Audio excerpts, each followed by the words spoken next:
Now for Global Business Updates, Rotus Oddiri joins us. Good morning, Rotus. Good morning, Dr. Abati. Good morning, Ayo. Good morning, Rufai. Good morning to all our viewers. Fantastic interview with Taiwo. They actually didn't want it to end. It was really thorough. Well done to you three. Always having the best interviews. Oil prices. We got to begin with OPEC Plus. We're going to get that decision over the next 24 hours. We get it by tomorrow. Oil is up, 73 for Brent. I think West Texas now has touched $70. It's been below 70 earlier in the week.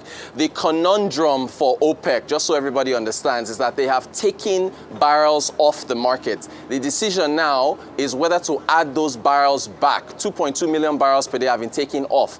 And the issue now is market share versus revenue. So to make it simple, if you produce 100 shoes in a month and you're part of a cartel of shoemakers and the cartel says, listen, your 100 shoes you're making, come down and bring it down to about 70 or 60. Those are the OPEC quotas. The issue for some of the producers there is that, listen, we all have budgets, right? You can see Nigeria's benchmark against the price. And if they are not able to produce up to capacity, then they are going to be impacted. But then at the same time, prices are falling. In fact, yet another analyst notes, I think it was either Goldman Sachs or Jefferies that came out over the last 24 hours saying that if OPEC adds that 2.2 million barrels back to the market, 2025 could see $40 oil.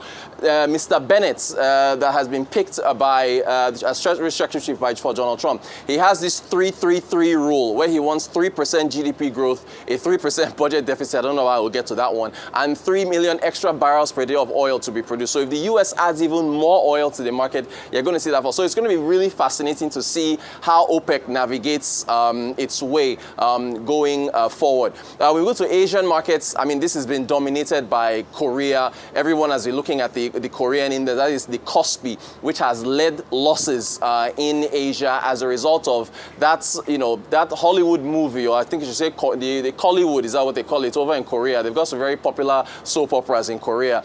You can see all the indexes in the red. Right before we came out, I think the Hang Seng was hanging in positive territory, but the Nikkei rather in Japan, but it fell. By the way, China now says it is reacting, or rather retaliating against the US. Those chip curbs that I mentioned yesterday or the day before, where the US is trying to limit the amount of semiconductors that go to China that prevents them, like Huawei's and so on, from producing high-level technology. China now says they'll retaliate by reducing rare earth mineral exports to the US. So rare earth minerals go into production of X-ray machines, solar panels, glass, and things like that. So we are already beginning to see the seeds of a tit-for-tat in trade before Trump even gets into office. Getting to the chaos in Korea, you've already touched on this, but the president, Mr. Yoon, declaring martial law, the parliament, checks and balances defying him. He says he will lift the martial law. The Bank of Korea had an emergency meeting, and then the financial officials came out and said, listen, we are pledging unlimited liquidity, don't panic. However, the Korean won, which trades at about 1,400 to the dollar, actually fell to about 444, even 445. But I think it's come down a little bit. Also, as I said, the Kospi leading losses over in Asia. And remember, I brought this up last week, Thursday, just to remind everyone that the Bank of Korea did cut interest rates. The first time they've had back-to-back cuts since 2009. They've also downgraded their outlook on the economy of South Korea because of weakness in exports, fear of tariffs. So they are cutting interest rates to try to support the economy. And then you have this turmoil with the president, who, by the way, is a lame duck president, right? And is causing all this turmoil with the martial law. So Korea, and by the way, Korea is very significant for foreign investors. It serves as a diversification play away from China. It's also a technology play. Samsung was down this morning. SK Hynix was down this morning. So, Korea is a $1.7 trillion economy. This is a big economy. It's got big exports. So it is a very crucial player in the Asian region. So this is the last thing that Korea needs with this upheaval. And Dr. Abati talks about this all the time, how, political economics, or what is this, or political decisions impact the economy of a nation. Speaking of political decisions impacting the economy of a nation, we go to France at about 4 p.m. this afternoon. I think we will find out whether Michel Barnier, I've told myself that 2025, my New Year's resolution is to learn French, so we'll see how it goes. But Michel Barnier, you should have a picture of Marine Le Pen, Emmanuel Macron, and Barnier in the middle. Barnier tried to push forward a social security bill in Parliament without any votes, and it angered the extreme left, it angered the extreme right. So there's a no confidence vote that is going through, they're going to happen today. So for the first time since 1962, you'll have a government that could be kicked out of office, and the coalition government in France is very weak. What are the economic impacts? There is a budget that is supposed to be passed that is going to be in limbo if Barnier gets kicked out. Although I hear there's a special law where Macron could actually appoint Barnier again as a caretaker. There are pension reforms. Remember when Macron angered a number of people with pension reforms where he tried to raise the retirement age? That is also in play. Budget is in play, services and a lot. So we're going to find out around 4 o'clock this afternoon if France has a government. And by the way, French bond yields have spiked. Investors have been selling off French bond yields. The spread between French bond yields and German and Italian and Greek yields, they have been widening. And that, of course, is investor sentiment frowning on the political upheaval in France. There's just political upheaval everywhere. All right, let's get to South Africa now.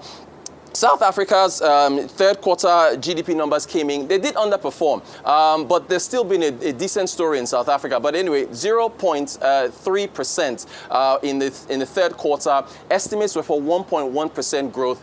Eskom has been, the load shedding has been reduced a little bit, so there's more optimism going into 2025. But if I think second quarter was 0.4, so it did slow down. But if you take a look at the sector contractions, the real big issue here, you can see, government, I think, services contracting by 1.6%. But you look at agriculture, 28% contraction. I mean, that was really what dragged down South Africa's third quarter economic performance. Basically, there have been droughts, adverse weather conditions and so on and so forth. So that has impacted output there, which of course brings up, we had Ovieteme George in Baku for the climate COP29. Climate change is impacting agricultural yields in Africa. So that is something that definitely has to be looked at. But on the positive side, if you look at personal consumption, household consumption in South Africa, you can see leading the way is recreation, followed by my second favorite sector after technology is hospitalities, which is hotels and restaurants. So that did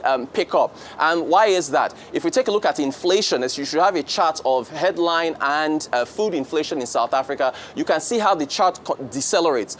We had at January this year, food inflation was 7.4%. It's come down to about 3.8.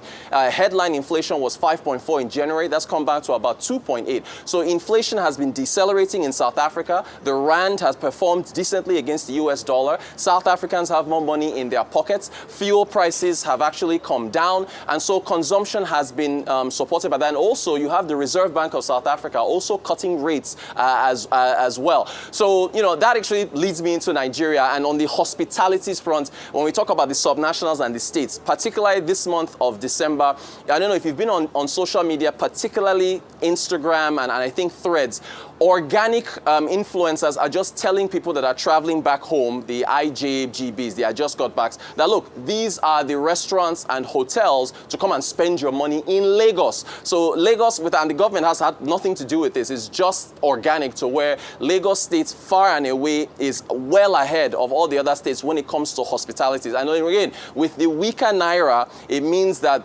anyone coming with pound sterling, with US dollars, diaspora Nigerians, the performances we're expecting from artists and so on, most of it, almost all, will be concentrated in Lagos State this December with respect to the festive season, just to tie it into the consumption patterns of households we saw with South Africa. And that's our update for today. All right, thank you so much, Rotus. Unfortunately, we are out of time. I'd like you, talking about recreation during this period, I'd like you to look at what's happening along the Lagos-Calabar Coastal Highway and how businesses in that area have been blocked off. This Christmas. It is horrible. I was hoping to talk about that, but the roads have been closed, and so it'd be great to hear what Senator Dave Umahi has to say about that. Businesses have been shut down, Christmas period, not making any money, and there's no explanation, and the first phase is meant to end by May of 2025. They are suffering, businesses in hospitality, events on that axis. So it will be good to really do, just to have a spotlight on Rotus, that. do a report on that thing. Yeah. Do a report on the cost shocking. estimate Yes. of what businesses have lost because of that coastal road at that area. And are still losing. Shout out to you, Rotus. Do a report on it. I want to work with you on that project, Rotus. All right, I'll give you contact. Thank you very much.